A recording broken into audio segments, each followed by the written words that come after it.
So let's have a chat about being memorable because it is really important. And it's come up a lot just in the last few days. And Yeah. it's something that I think so many software companies lack is, you would have experienced this many, many times, is a presentation that's been shown to you. And I think before you've walked out the room, you've forgotten it. I mean, that is, Absolutely right. Yeah. yeah, They're just so dull that everything just blends into one. And it's even worse if you've got a conference full of them, 5 of them in a row. Then you start to blur one to the other because they're just so unmemorable, forgettable. yeah. And I think there's definitely a problem there, which people need to be aware of first of all. And I think that actually is an issue because I've seen companies that are giving presentations and working the same way for year after year, and they don't know they've got a problem. They don't know No, that what they're no. doing is just not working. It's not Well, memorable. it's often bringing in enough business to survive, isn't it? Let's be blunt Yes, about it. It's the fact that they're going okay or they're surviving as a company. But what we're really focused on is those companies that have ambition and want to grow fast. do you think And what they this, do is something different. as the scientist, do you think this is an example of classical conditioning? When they do it with the pigeon and getting the reward. First of all, the pigeon gets the reward every time. And then after a Yes. while, it can be 100 times or 200 times. As long as there is a reward occasionally, the pigeon will keep Yes. doing the same Keep behaviour. keep doing it. Yeah, absolutely. It's exactly that sort of thing. As long as I get enough, I'll keep doing it. And there's no sort of pause and go, could it be better? Could I get a reward every time if I stop doing this and demand something or change something that I'm doing? Yes, pigeon-brained. Pigeon-brained. We could call it that. We could call it pigeon Yeah, brain the behaviour. syndrome. We'll come up with the phrase of that one. But I mean, it is a serious problem.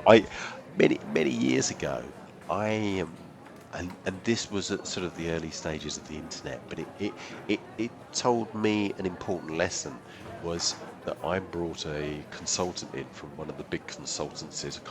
I shouldn't mention which one it is actually. It depends how many people listen to this. And there was a very exciting, innovative company that I was wanting them to see.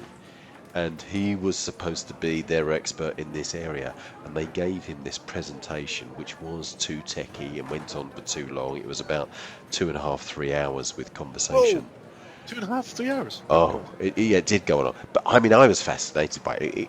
What they were doing was very clever, Yeah. but it was right in the early stages when people were talking about browsers and being able to access solutions via browsers. And this consultant asked a few questions, but he didn't say a lot.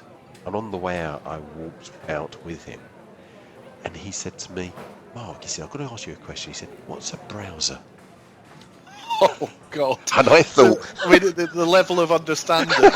Did he walk out with less than he walked in with? I mean, that's one of our classics, isn't it? oh, I thought I understood this until I heard your presentation, and now I'm utterly confused and bewildered. Yeah, I thought if he doesn't understand what a browser is, how much of that last 3 hours has been browsers. worthwhile? God, And how much wait, will he remember? And oh that's God, none. no, Without comprehension, without understanding, you're not going to yeah. get the neural networks laid down that are part of long-term memory. Yeah, That yeah. is such an important aspect. Is you must have understanding, because the way that you remember things is you create a visual image of things. Yes, you model the world, and they're often visual. There's very few people who do not have visual models in their heads. It's just a scientific fact. So if So, there's not really good understanding, you won't create that visual model in your head, no. and you won't remember it. So 20 minutes later, that information is fading fast. I mean, the purpose of that presentation should have been that chap walked out. As soon as the word browser came up, their version of a browser was lodged in his head. Yes. It's there locking into that guy's mind exactly what a browser is, what's it look like, what's it do for him, what's the emotional connection to it. If they fail to do that, then 3.5 hours is just wasted on all sides. And people quite often, they don't put their hand up when they don't understand Oh something. God, no, not in a business meeting, no. Yeah. No, Some that's will. just psychology. Yeah. But You would. I would, Definitely. yes, I would. Yes. Yeah, no, I don't mind looking You foolish. like good questions. That's your nature, isn't it? Yeah, Yeah. but a lot of people won't, and I think that is really can be quite devastating, really. If the company presenting really knew within an audience, say they're presenting to 100 people, and 70% of them don't know what a browser is, Mm. or they've missed some point, or they overload them with information of the detail. That's another aspect, isn't it? You get to the They do. stage where they Yes. just get, Yeah. I'm overloaded, I can't take on anymore, I'm shutting down. Well, the irony is, we'll increase the understanding by telling them everything. If they know everything, then the understanding goes up exponentially. Quite the reverse. There's a limit, a cognitive overload limit. And just to come back to the point about what are these 70% of the audience feeling, one of the underlying psychological issues of that is you may actually be making them feel stupid because Yes. the inability to ask the question, and then they think, well, am I stupid? If that's the impression you want to leave most of your audience, try not, the understanding has got to be there. Yes. You've got to convey that understanding. And the understanding will be enhanced by having a story, something Yeah. that somebody can follow. There's an event, a series of events that hold together.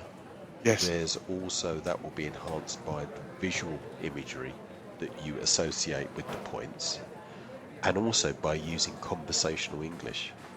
Yes, that's a huge one. Huge one.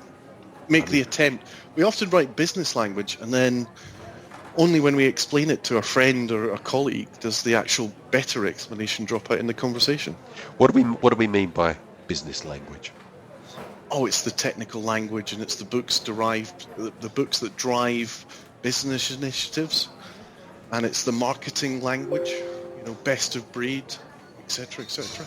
It's all those difficult, exclusive terms. What's the thing that we hear more often than not when it comes to their reason for using technical language? That's a good one. Have you got an answer to that? I've heard it. I think most companies do it. Yes, but we're talking to very technical people. Oh yes, sorry. Yes, of course. but our target audience is this guy, and he just wants to know the details. Okay. So he's not a human being then. Yeah. Well, first of all, I think because they're technical, it doesn't necessarily mean that they understand that. And it definitely doesn't mean that they only want to have the technical information.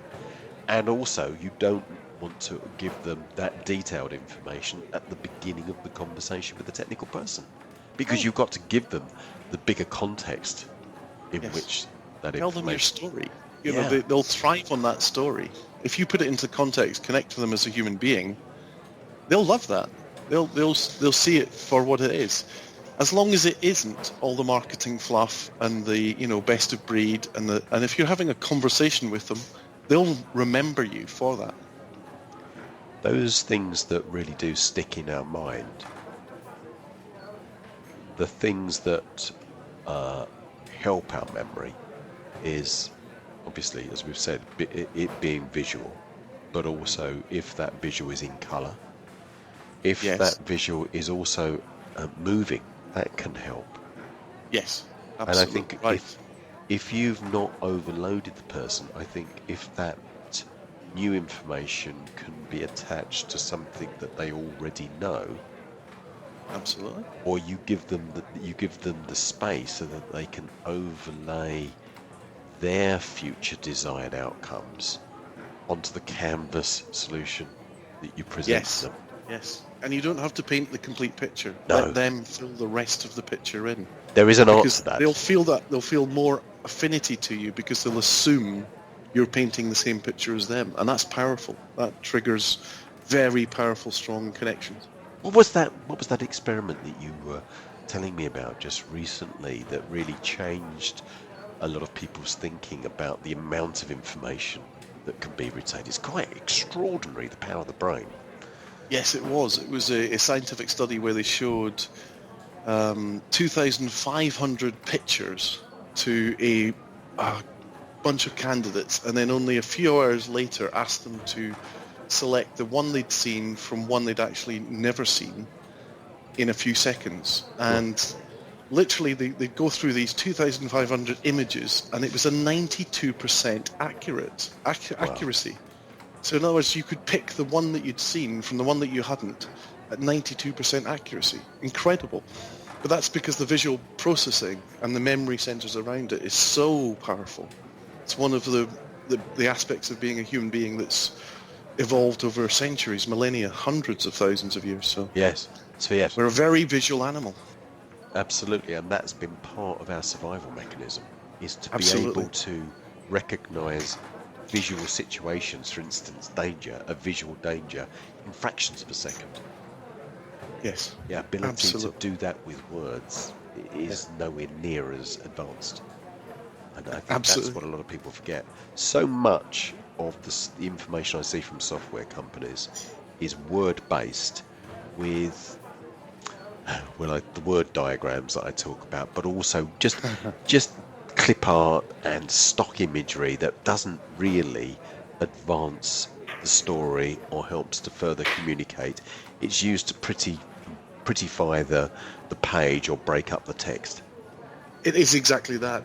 It doesn't speak to almost your signature, your own personality. Images should support the sort of story of you. They should reflect your personality. And you should always try and pick images that continue to give that message visually to support understanding in your prospect. Yes, and I think if you understand the way that the brain works and how that you can use this in your communication, it can make the difference between success and failure. Oh yeah, without a doubt. Because the software sector is competitive, very competitive, and it's getting more competitive, and it's not going to change. There's not going to be less competition because there's an awful lot of money, as the world turns digital. And if you think about it, if a company reaches out to 5 organisations, but it's yours that they remember, yes, what an advantage that is. Huge advantage. Yeah. Not a me too. I mean, if you think about the kind of websites we see regularly, Mark, it's all about the same hero images at the top of the website. It's often the same colours. It's the same stock images. Who's can remember anyone from those? No. Bland and me too. I think something we often come up with is our feedback. But if you get it right, it's so powerful. Yeah. So being memorable, really important. Absolutely.